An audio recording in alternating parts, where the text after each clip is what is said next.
In this video, we're going to copy some drawings by Lautrec. He's an artist with a distinctive style, and we're going to try to learn from the experience. Because there's understanding that happens in your conscious mind, which comes from taking in information, and then there's understanding that happens in your eye as you observe, and in your arm as you draw, and that really comes from drawing. So Mayko's going to recreate some of his drawings and hopefully find out what it is about his artwork that she loves and what we can take away from it for our own drawing. She chose these two figures, each done in different styles. Now, I'm narrating this video, but all of the insights are from her, because Lautrec's one of her favorite artists of all time. To her, he's a pioneer of a modern style of drawing. She loves his focus on lines. Up to this point, a lot of Western painting was focused on nuanced and subtle gradations of tone, whereas Lautrec kept tones quite flat, a little bit more graphic, and his drawings are still full of life and energy because of his lines. They're free-flowing, tender, and subtle. To try to recreate Lautrec's lines, she found that you can't just try to copy them with accuracy. You need to match the physicality of his drawing. Drawing is not just about analysis, it's a physical activity. That's why often life drawing classes start with warm-ups. You need to get the rhythm going, get your arm moving and your eye seeing, like athletes getting ready for a game.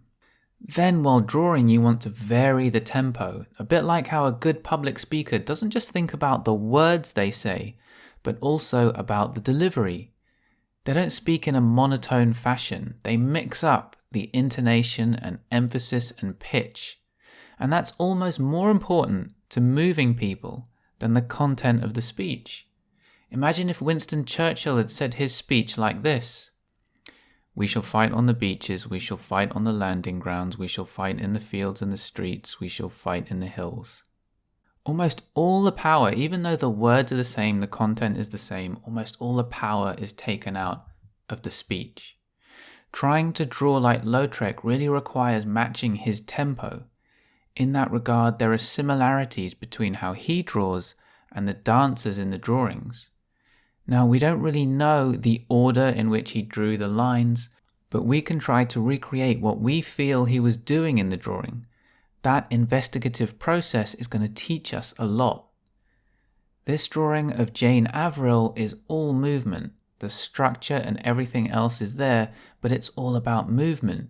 He may even have observed and drawn her while she danced and actually moved. Most of Lautrec's oil paintings use oil paint that's diluted with a lot of terp and painted on cardboard, which would absorb the diluted paint quickly, so it would dry quickly.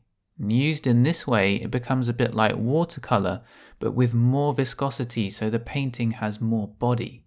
The dancer drawing is an extremely natural pose. It doesn't look like an artificial pose. It's a simple pose, but there are important subtleties. There is that tension in her neck and chin, the feeling of concentration. One of his great achievements is creating drawings that feel like real moments. Of course, he had skill and technique, but also knew how to be engaged with that moment and to allow his instinct and feeling to be in charge of the drawing, using technique as a tool rather than letting it dictate the whole drawing. While you're learning, you feel like your drawings are nothing like you hoped, so you want to control the outcome more. Learning technique and gaining knowledge like anatomy and measurement makes you feel like you can control the outcome more, which is great. But another skill to learn is to then let go of that desire for control and start to let things flow more naturally. This ability meant Lautrec could capture figures like there's real energy in them, real tension and force. He can capture a moment not just accurately, but with humanity and mood too. Lautrec likes Japanese ukiyo-e, so Hokusai's The Wave is an example of ukiyo-e. These are woodblock prints which keep colors very flat with outlines. Another artist influenced by ukiyo-e was Van Gogh. Van Gogh was another pioneer of a modern style of art. He was very different to Lautrec, using very heavy oil straight from the tube without dilution. His work is also very physical, But instead of sophisticated lines, he pushed thick paint. Lautrec's artwork was a natural and tender treatment of the subjects. His subtle use of lines feels like a dance. Van Gogh's paintings feel more forceful.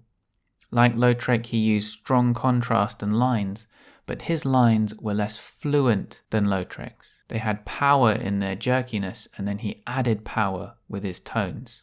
So when you try to draw like artists you like, do it not just by analyzing and matching the lines exactly, but also by matching the force, the tempo, the rhythm of their lines. And when drawing yourself, consider not just the proportions, the accuracy and technical things like that, but also the rhythm of the movement your arm makes to create the lines. Is the drawing delivered with passion and power like Van Gogh, or with tenderness and subtlety like Lautrec?